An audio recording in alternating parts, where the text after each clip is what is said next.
નમસ્કાર બાળ મિત્રો, યુટ્યુબ ચેનલમાં આપનું હાર્દિક સ્વાગત છે. તો ચાલો આજે આપણે ભાગ નંબર 12નું સોલ્યુશન મેળવશું. દાખલો નંબર 41,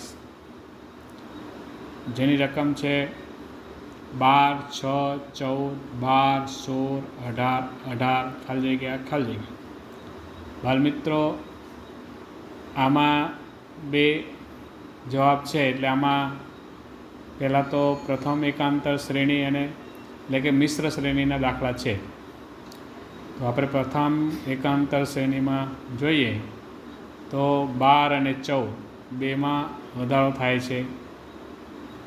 અહીંયા 14 અને 16 એમાં બેનો વધારો, 16 અને 18માં બેનો વધારો. તો હવે પછીની સંખ્યામાં આપણે કેટલો વધારો થશે તો કે 2. અહીંયા જોઈએ તો પ્રથમ એકાંતર શ્રેણીમાં +2 બેનો વધારો થાય છે. તો 18માં આપણે 2 ઉમેરીશું એટલે અહીંયા આપશે આપણે જવાબ 20. હવે બીજી એકાંતર શ્રેણી આપણે જોઈએ તો 6 ને 12, અહીંયા 6નો વધારો, 12 અને 18 એટલે અહીંયા 6નો વધારો, 18 અને હવે પછીની સંખ્યા આપણે જવાબ શોધવાનો છે. તો અહીંયા આપણે 6 સમાન સંખ્યાનો ઉમેરો થાય છે આમાં, એટલે 6, 6, 6 એટલે 18માં 6 ઉમેરીશું એટલે 24. એટલે આપણો જવાબ આવશે 24 અને 20. આ આપણો જવાબ છે.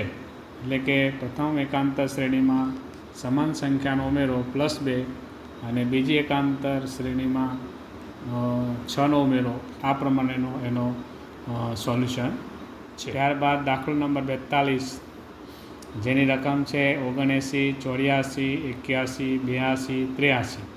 પછી આપણે જવાબ શોધવાનો છે.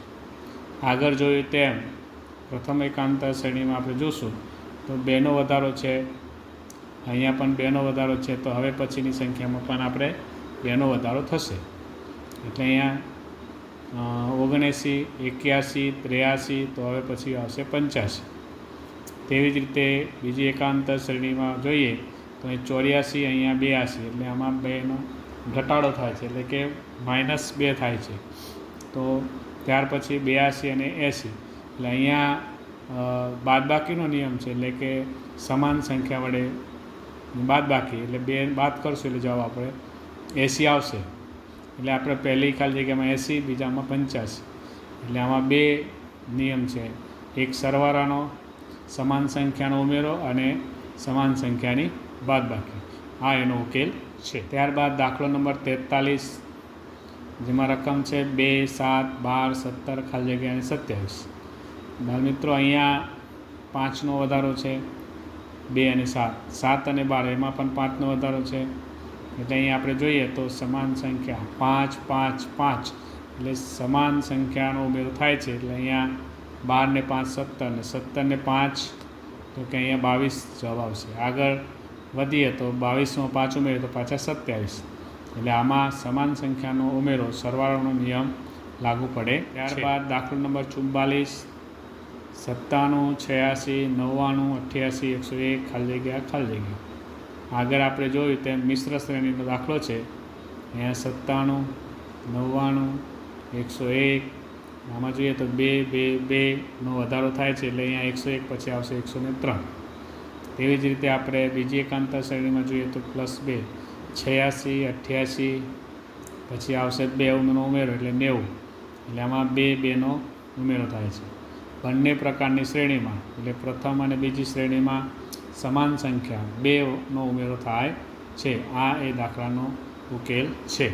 દાખલો નંબર 45, જેની રકમ છે 25, 36, 49 ખાલી જગ્યા અને 81. તો અહીંયા આપણે જોઈએ તો સંખ્યા જોઈને લાગે કે આપણને આ પૂર્ણ વર્ગ સંખ્યાઓ છે. 25 એટલે 5નો વર્ગ, 36 6નો વર્ગ, 49 7નો વર્ગ. તો હવે આપણે જોઈએ તો ક્રમિક પ્રાકૃતિક સંખ્યાનો વર્ગ છે અહીંયા 5, 6, 7. તો હવે પછીની પ્રાકૃતિક સંખ્યા આવશે 8, 8નો વર્ગ એટલે 64. ત્યારબાદ 9નો વર્ગ એટલે 81. એટલે અહીંયા આપણે પ્રાકૃતિક ક્રમિક સંખ્યાના વર્ગનો નિયમ આ દાખલાનો ઉકેલ છે. દાખલો નંબર 46, રકમ છે 40, 120, 200, ખાલી જગ્યા 360. અહીંયા આપણે જોઈએ તો 40 અને 120 એટલે અહીં 80નો વધારો થાય છે. 120 ને પછી 200 એટલે અહીંયા પણ 80નો વધારો થાય છે. એટલે અહીંયા કયા પ્રકારની પેટર્ન છે તો કે એમાં 80નો વધારો થાય છે. તો ત્યારબાદ પછીની સંખ્યા છે 200, તો 200માં પણ 80 ઉમેરશું તો કેટલા આવશે? 280. આગળ જઈએ તો 280માં 80 ઉમેરીએ તો 360.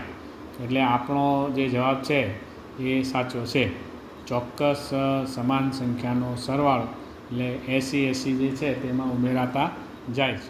ત્યારબાદ દાખલો નંબર 47, જેની રકમ છે 3, 6, 10, 15, 21, ખાલી જગ્યા અને 36. અહીંયા આપણે જોઈએ તો 3 ને 3, 6, અહીંયા 3નો વધારો છે. 6, 4, 10, અહીંયા 4નો વધારો છે.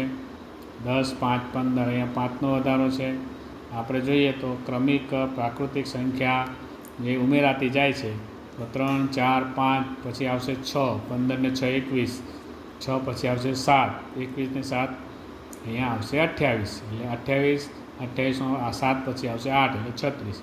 એટલે અહીંયા પ્રાકૃતિક સંખ્યાનો ઉમેરો એ અહીંયા નિયમ લાગુ પડે છે. દાખલો નંબર 48, 49, 48, 46, 43, 39 ને ખાલી જગ્યા. અહીંયા આપણે જોઈએ તો 49 પછી 48 એટલે 1 ઘટે છે. 48 ને 46 એમાં 2 ઘટે છે એટલે -2 થાય. અહીંયા -1, -2 તો 46, 43 અહીંયા -3. એટલે ખ્યાલ આવે આપણને કે અહીંયા પ્રાકૃતિક સંખ્યાની બાદબાકી, ક્રમિક પ્રાકૃતિક સંખ્યાની બાદબાકી થાય છે. તો 3 પછી આવશે 4, 43માંની 4 બાદ કરો તો 39. પછીની સંખ્યા આવશે 5, એટલે 39માંથી 5 બાદ કરશો એટલે 34. એટલે આપણો જવાબ આવશે 34. ત્યારબાદ 49 દાખલો 1, 7, 3, 14, 6, 21, 10, 28. હવે જવાબ શું આવશે આપણે શોધવાનું છે. તો આપણે અહીંયા જોઈએ તો મિશ્ર શ્રેણીનો દાખલો છે. 1, 3, 6, 10 અને પછી એટલે અહીંયા જોઈએ ને તો પહેલી ને ત્રીજી સંખ્યામાં 2નો વધારો છે. 3 ને ત્રીજી સંખ્યા અને છઠ્ઠી સંખ્યામાં આપણે જોઈએ 3નો વધારો છે. 2, 3 પછી 4 ઉમેરાય છે. પછી 5 એટલે ક્રમિક પ્રાકૃતિક સંખ્યાનો ઉમેરો આમાં જોવા મળે છે. અહીંયા 10 છે તો 10 પછીની જે સંખ્યા આવશે તો 10માં 5 ઉમેરશું તો 15 જવાબ આવશે. દાખલો નંબર 50, 4, 196, 16, 144, 36, 100, 64 પછી ખાલી જગ્યા. બાળ મિત્રો અહીંયા આપણે જોઈએ તો આ રકમ જોઈને આપણને ખ્યાલ આવશે કે આ બધી સંખ્યાઓ જે છે તે પૂર્ણવર્ગ સંખ્યાઓ છે. સમજો કે 4, 196, 16, 144, 36, 100, 64 આ બધી પૂર્ણવર્ગ સંખ્યાઓ છે. જેનો આપણે અગાઉ કીધું હતું કે 1 થી 30 સુધીનો વર્ગ આપણે તૈયાર કર્યા છે. તો આ સંખ્યા સમજવામાં આપણને કંઈ અગવડ પડે નહીં. હવે આપણે અહીંયા જોઈએ તો 2નો વર્ગ તો 4, 14નો વર્ગ તો 196, 4નો વર્ગ 100, 12નો વર્ગ 144, 36નો વર્ગ 6નો વર્ગ એટલે 36, 10નો વર્ગ એટલે 100, 8નો વર્ગ એટલે 64 અને 8નો વર્ગ એટલે 64. હવે આપણને પ્રશ્ન એ થશે કે 8નો વર્ગ 2 વખત કેમ આવ્યો? તો પછી એની અંદર આપણે જોઈએ તો જો અહીંયા 1 છોડીને 1 એટલે અહીંયા 2, 4, 6 અને 8 એટલે બેકી સંખ્યાનો વર્ગ અહીંયા આપેલો છે. અને અહીંયા આપણે જોઈએ તો 14, 12, 10 એટલે ઉતરતા ક્રમમાં જે બેકી સંખ્યા છે એનો વર્ગ છે.